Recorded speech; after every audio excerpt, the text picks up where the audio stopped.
ये बिल जो है ना देश के लोगों को डिवाइड करने का बिल है। बिहार में इसका खामियाजा भुगतना पड़ेगा कि इन्होंने दिखा दिया कि मतलब हम करना क्या चाहते हैं भारत देश में। कांग्रेस पार्टी जब तक हम लोग जिंदा रहेंगे कभी समर्थन नहीं करेंगे। हम कल हमारा सरकार होगा और इनको न्याय मिलेगा। इस बिल को हम लोग खत्म करके ही लेंगे। 400 पार का नारा लगाए, 240 पे रुक गए, तो आप सोच रहे हैं कि हम क्या करें।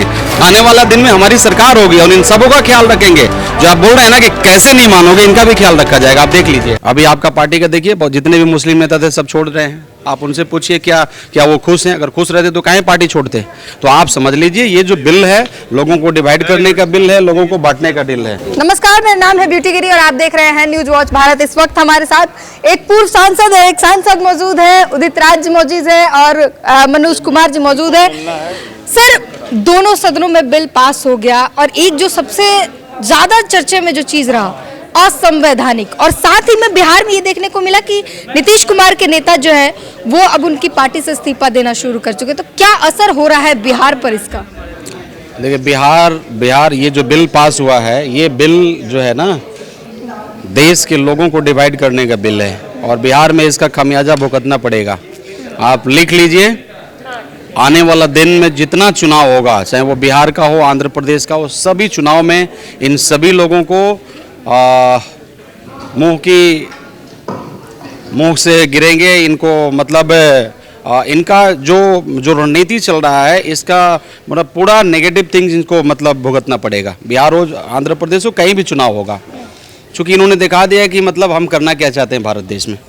लेकिन ललन सिंह के बयान को अगर देखें तो वो साफ कहते हैं कि चंद लोगों ने गरीब मुसलमानों को शोषण किया है, उनका शोषण। आपका दिल बहुत बढ़िया था। पहले तो आप अभी 5 दिन पहले बोले मुस्लिमों के लिए बहुत दिल है। अभी आपका पार्टी का देखिए, जितने भी मुस्लिम नेता थे सब छोड़ रहे हैं। आप उनसे पूछिए क्या वो खुश हैं। अगर खुश रहते तो काहे पार्टी छोड़ते। तो आप समझ लीजिए ये जो बिल है लोगों को डिवाइड करने का बिल है, लोगों को बांटने का बिल है। इसलिए ये बिल को कांग्रेस पार्टी जब तक हम लोग जिंदा रहेंगे कभी समर्थन नहीं करेंगे। हम लोगों ने अगेंस्ट में वोटिंग भी किया। जरूर आज हमारी आवाज नहीं सुनी जाएगी, लेकिन भारत देश में कल हमारा सरकार होगा और इनको न्याय मिलेगा। इस बिल को हम लोग खत्म करके ही लेंगे। सवाल सर, इमरान मसूद कहते हैं कि हम इसे मानेंगे नहीं, कोर्ट जाएंगे, लेकिन अमित शाह कहते हैं कि मानेंगे कैसे नहीं, भारत सरकार का कानून है, सबको मानना पड़ेगा। आप सुन लीजिए, ये राजतंत्र नहीं है जो आप बोल रहे हैं ना। राजतंत्र लोकतंत्र है, यहाँ जनता मालिक होता है। जरूर आज आप मेजोरिटी में हैं, 400 पार होने वाले थे तो आपका क्या दशा हुआ, 240 पे रुक गए। आने वाला दिन में यही जनता आपको सबक सिखाएगा। और मैं आपका चैनल के माध्यम से मैं कहना चाहता हूं कि ये जो बिल हुआ है, इस बिल का अगेंस्ट में हम लोग थे, हैं और रहेंगे। मुस्लिम भाई, माइनॉरिटीज भाई, देश के बैकवर्ड सभी समाज के साथ में कांग्रेस पार्टी है और हम लोग आगे बढ़ेंगे। इनके साथ अन्याय नहीं होने देंगे। एक और सवाल कि लगातार भाजपा ने और भाजपा के नेताओं ने कांग्रेस को कहा कि तुष्टीकरण, मुसलमान तुष्टीकरण के चक्कर में, वोट बैंक के चक्कर में मुसलमानों को सालों से लूटा है और उनको धोखा दिया है। अब ये जो बिल है मुसलमानों के, देखिए इनका वोट जो है ना, इनका जो जमीन है घिसक गया है। इनका जो जमीन था अब तो घिसक रहा है। 400 पार का नारा लगाए, 240 पे रुक गए, तो आप सोच रहे हैं कि हम क्या करें। देखिए, मेन मुद्दा बेरोजगारी है, उसके ऊपर तो ये बिल लाएंगे नहीं।